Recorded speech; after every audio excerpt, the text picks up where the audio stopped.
May 18th, 1985. A plane from London lands at a Moscow airport. Among the passengers is a high-ranking KGB officer, Oleg Gordievsky, a colonel of state security and the head of the KGB residency in London. An extraordinarily successful career for a relatively young man.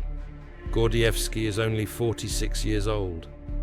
For the past 12 years, however, he has also been the most valuable spy of the British Secret Intelligence Service. For Gordievsky, this return to Moscow is genuinely dangerous. He had been urgently recalled from London for a meeting with senior leadership, officially to discuss a new appointment. In reality, it may have been nothing more than a pretext. If the KGB had learned about his ties to British intelligence, it would mean the end not only of his career, but of his life. At Sheremetyevo Airport, no one meets him. This is extremely unusual. Given his rank, a service car with a driver should have been waiting. Gordievsky grows anxious. He calms himself with a single thought. If the KGB intended to arrest him, they would have done it immediately, right after he stepped off the plane.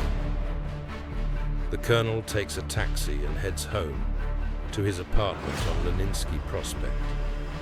What the British spy does not yet know is that 2 hours earlier, KGB counterintelligence officers had already been there. They conducted a meticulous search of the apartment, installed listening devices behind wallpaper and baseboards, placed microphones in the telephone, cameras inside light fixtures, and finally treated Gordievsky's clothes and shoes with a special radioactive powder. The concentration was harmless to health, but allowed his movements to be tracked using a Geiger counter. Gordievsky reaches the 8th floor, unlocks 2 locks, but the door does not open. A 3rd lock, installed when the building was first constructed, is engaged. In all the years he had lived there, he had never used it. He didn't even have a key. There is only one explanation.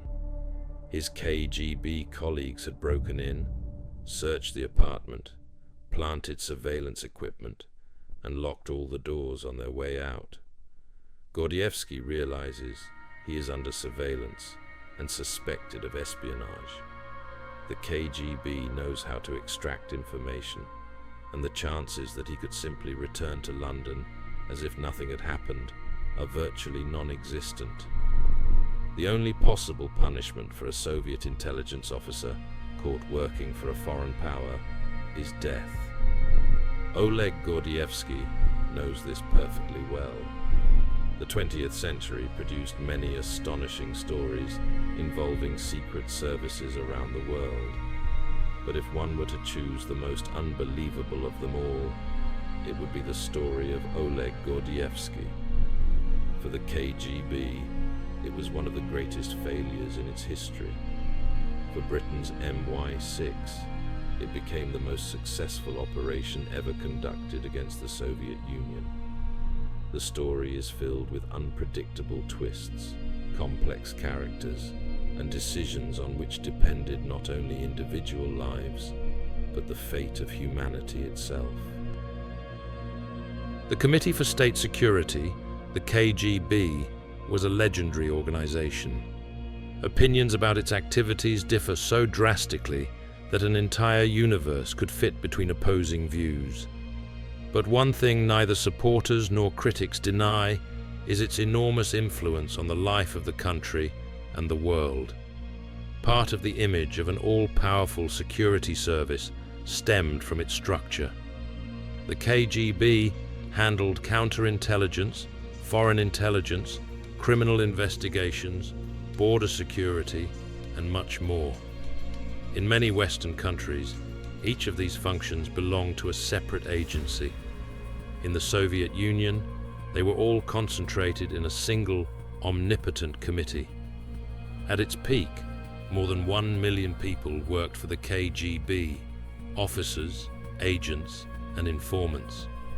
Yet it remained an exclusive club. Usually, you didn't choose this job, it chose you. For most, a KGB career began during their student years or shortly thereafter, when they were recruited by the organization. In many ways, Oleg Gordievsky was born into the system. His father, Anton Gordievsky, was a devoted communist and served first in the NKVD and later in the KGB. His career flourished in the late 1930s.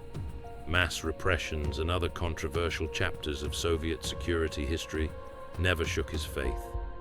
Anton Gordievsky often repeated that the NKVD never made mistakes. In 1938, his second son Oleg was born. 6 years earlier, the family had welcomed an older son, Vasily. Some traces of the future British spy could be found in his mother, who did not share her husband's belief in the infallibility of the NKVD, or in his grandmother, who secretly baptized Vasily. But the real ideological shift came later. In the 1950s, after graduating from school, Oleg was a typical product of the Soviet system. An active Komsomol member, an athlete, an excellent student, awarded a silver medal. He enrolled at MGIMO, one of the country's most prestigious universities, a training ground for diplomats, scholars, state officials, and spies. Its advanced foreign language programs were a direct pipeline to overseas KGB assignments, exactly what Gordievsky wanted. Soviet intelligence officers abroad fell into two categories: legal and illegal. Legal officers operated under official diplomatic cover, consular staff, attachés, accredited journalists, while performing KGB tasks. Illegal operatives had no official status at all. They entered countries under false identities with forged documents, recruited agents, obtained classified information, or lived as sleepers, ready to be activated in times of war or crisis. Vasily Gordievsky was one such illegal. He began his KGB career while Oleg was still a student. It was Vasily who hinted to his superiors that his younger brother had strong language skills and an interest in intelligence work. After an interview at Lubyanka, Oleg was offered a 6-month internship. His first assignment took him to East Berlin under the cover of a translator at the Soviet embassy. His initial task was simple: meet a former KGB informant and determine whether she wished to continue cooperating. Years later, Gordievsky would realize this meeting was not a test of the informant. It was a test of him. Although Gordievsky later claimed that cracks in his Soviet worldview appeared during his student years, the reality was more complex. He knew about the Hungarian uprising, witnessed the construction of the Berlin Wall, and lived through the Khrushchev thaw and the exposure of Stalin's cult. Yet after returning from Germany, he chose to become a full KGB officer. The work was prestigious and promised overseas assignments. He was in his early 20s. He wanted to see the world. He wanted adventure. Future KGB officers underwent extensive training: intelligence and counterintelligence, recruitment, weapons handling, hand-to-hand combat, surveillance detection, evasion techniques, and covert communications, all without revealing their true role. Beyond traditional intelligence work, assignments could include disinformation, political manipulation, kidnappings, and assassinations. After training, recruits swore an oath to serve the state until their last drop of blood. Oleg Gordievsky did the same. In the summer of 1963, he received his first full position, but instead of being sent abroad, he was assigned to Moscow. At Lubyanka, he performed routine paperwork for Directorate S, responsible for illegal operatives. There were no adventures, no travel. One major obstacle was his unmarried status. The KGB rarely sent single officers abroad, believing that family ties reduced the risk of defection. Oleg soon met Elena Okopian, a German language teacher who also dreamed of life abroad. Their marriage was not purely romantic, but it solved practical problems for both. For Oleg, it removed the main barrier to foreign assignment. For Elena, it became a ticket out of the USSR. After more than 2 years at Lubyanka, Gordievsky was offered a position in Denmark.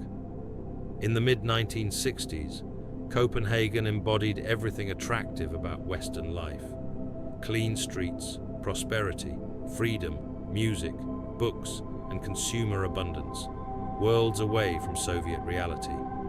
Officially, Gordievsky served as a consular officer. In reality, he managed illegal operations in Denmark. By day, he handled visas.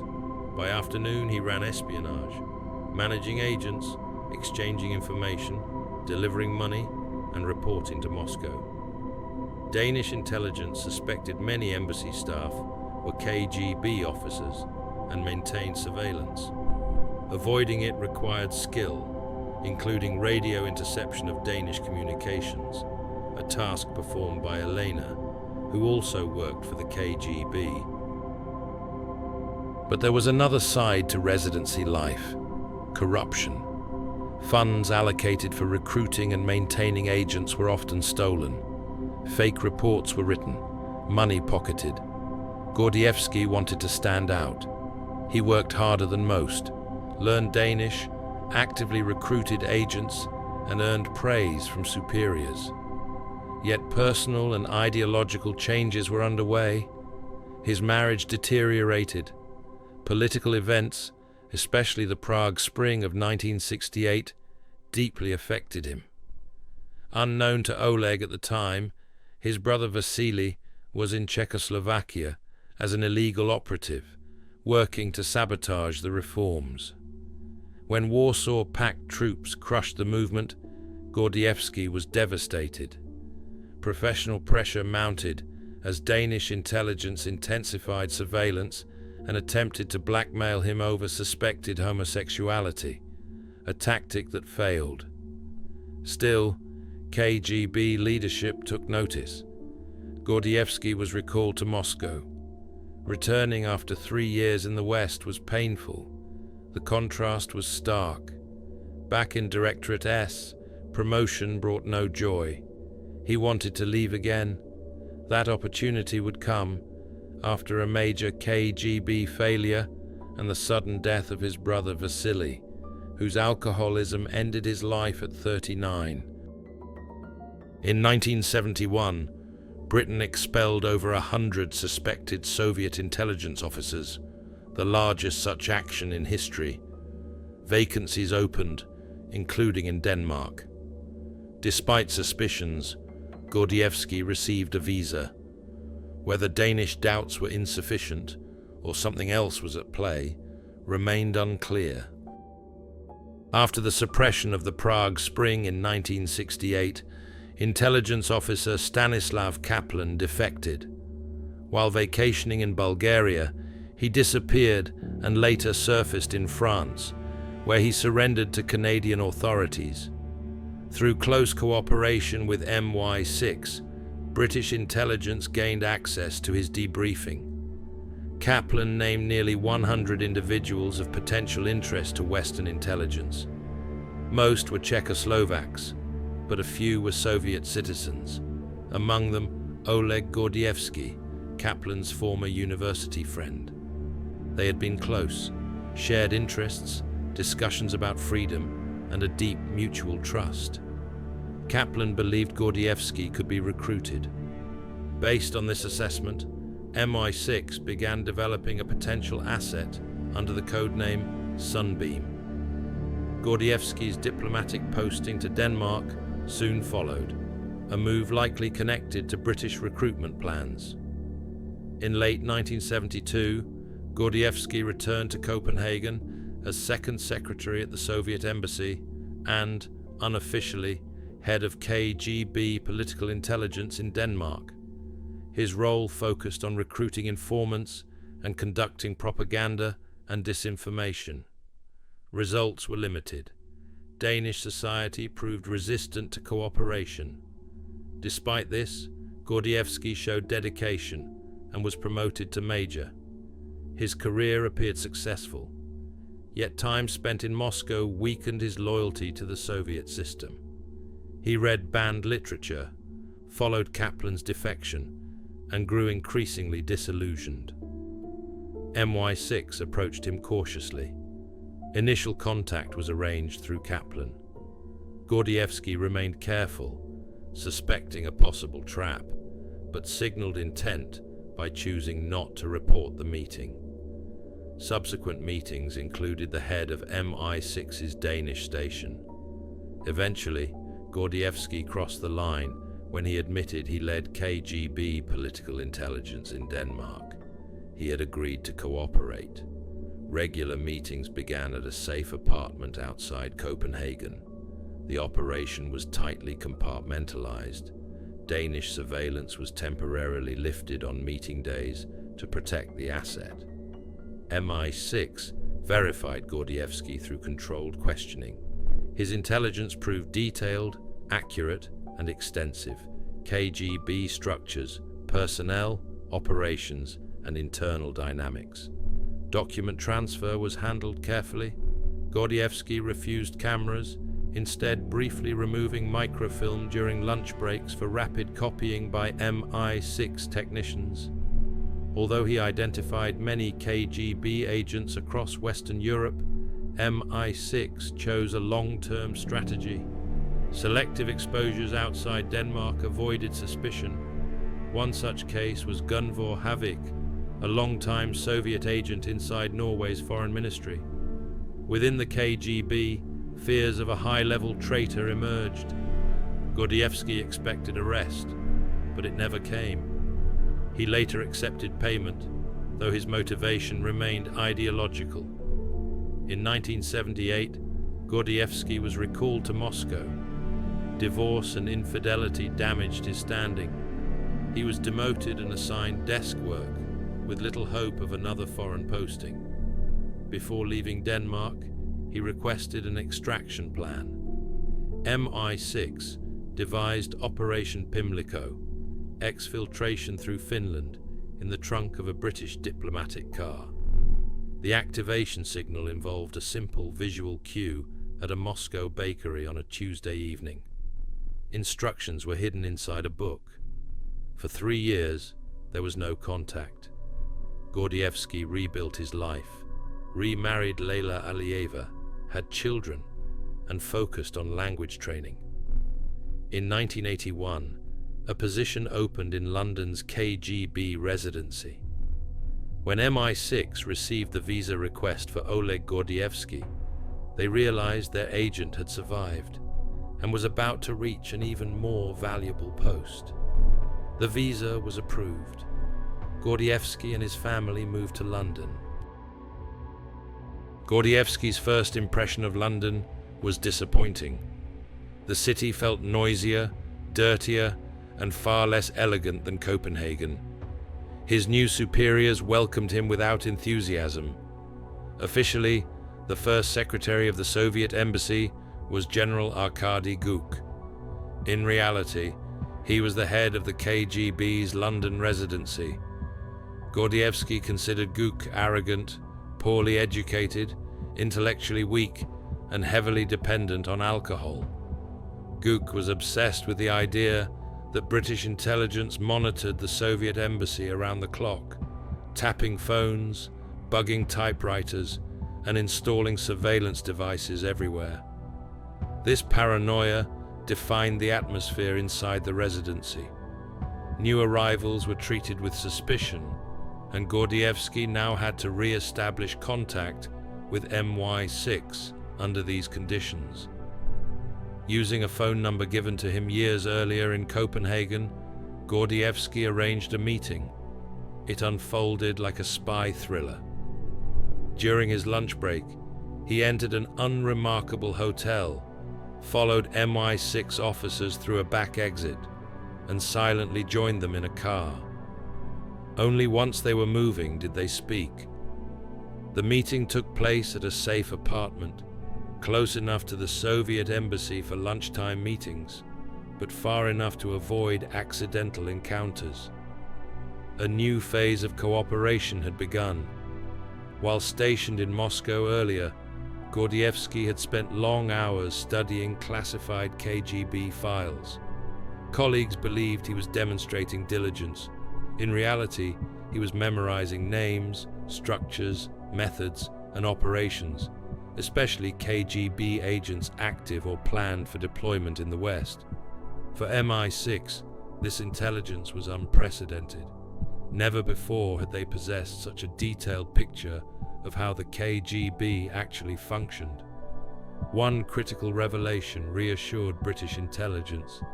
By the early 1980s, the KGB was far less effective than during the Cold War's peak. Many officers now treated intelligence work as a career for personal gain rather than ideology. One of the KGB's most valuable assets in Britain, according to Gordievsky, was Labour Party leader Michael Foot. Documents in Moscow suggested Foot had received Soviet funds, not for classified information, but as an agent of influence supporting a socialist publication. After 1968, he reportedly cut off contact. While technically legal, exposure of these ties would have destroyed his career. The information was never made public, and in 1983, Foot lost the election to Margaret Thatcher. His alleged links to the KGB remain debated in the UK. Gordievsky's early London years were the most productive of his career. His intelligence led to the exposure of Soviet agents across Western countries, but his most important contribution was helping to prevent nuclear war. In the early 1980s, Soviet leader Yuri Andropov believed the West was preparing a nuclear strike. KGB residencies were ordered to search for signs of an impending attack.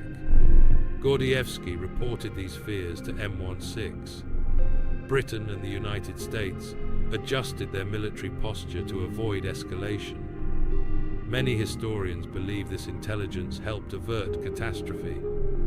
Gordievsky's reports reached Prime Minister Margaret Thatcher, who knew of a high-level KGB source, but not his identity.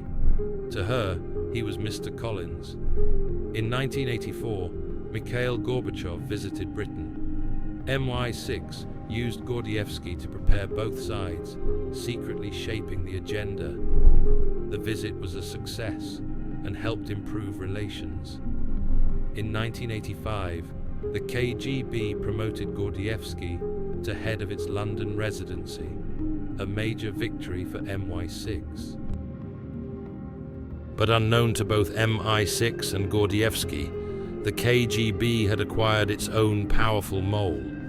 Aldrich Ames, a CIA officer facing financial ruin, began selling secrets to Moscow. MI6 shared Gordievsky's intelligence with allied agencies, including the CIA, without revealing his identity. American analysts eventually deduced that the source had to be Oleg Gordievsky. Ames passed this information to the KGB. Almost immediately, Gordievsky was summoned to Moscow. MI6 warned him it could be a trap, but the potential reward was enormous if he returned safely. Gordievsky chose to go. He said goodbye to his wife Layla and their daughters, knowing he might never see them again. In Moscow, he discovered his apartment searched and bugged. Interrogations followed. He was drugged, questioned, demoted, and cut off from operations, but not arrested. The KGB lacked proof. When his family was suddenly ordered back to Moscow, MI6 activated Operation Pimlico. Gordievsky knew time had run out. He realized he could not trust his wife with the truth and made the decision to escape alone. On July 19, 1985, pretending to go for a run, Gordievsky evaded surveillance, took a train north, and reached a remote location near the Finnish border. British diplomats hid him in the trunk of a car, treated him with chemicals to mask his scent from dogs, and crossed the border. If Soviet guards had opened the trunk, he would have been discovered. Days earlier, Ames had already betrayed Gordievsky's name. Why he wasn't arrested remains unclear. The KGB assumed escape was impossible. For years, Soviet authorities claimed Gordievsky had been a minor figure. Yet decades later, many KGB veterans still refuse to discuss the case, a silence that speaks volumes. Layla and their daughters were allowed to join him in Britain only 5 years later. The marriage eventually collapsed. Gordievsky, now in his 80s, still lives in the UK under a false identity in a guarded safe house.